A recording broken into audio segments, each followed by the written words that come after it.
เสด็จจาริกครั้งสุดท้าย เมื่อพระพุทธเจ้าทรงปลงอายุสังขารทำให้เกิดอัศจรรย์แผ่นดินไหวพระอานนท์จึงเข้าเฝ้าพระพุทธเจ้าแล้วทูลถามถึงเหตุอัศจรรย์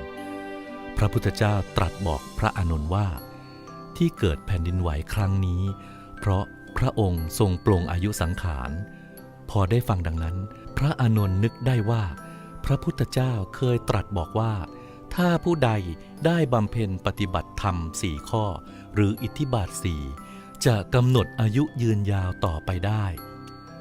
พระอานนท์จึงกราบทูลอาราธนาพระพุทธเจ้าให้ทรงใช้อิทธิบาท4นั้นต่อพระชนมายุยืนยาวต่อไปอีกพระพุทธเจ้าทรงปฏิเสธถึง3 ครั้งพระพุทธเจ้าตรัสบอกพระอานนท์ว่าสายเสียแล้ว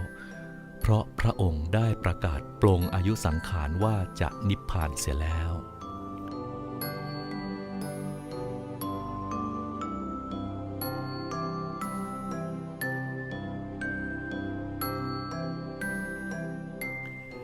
พระพุทธเจ้าพร้อมด้วยพระสงฆ์บริวารไปถึงเมืองปาวา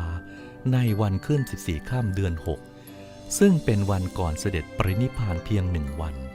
เสด็จเข้าไปประทับอาศัยที่สวนมะม่วงของนายจุนทะกัมมลบุตร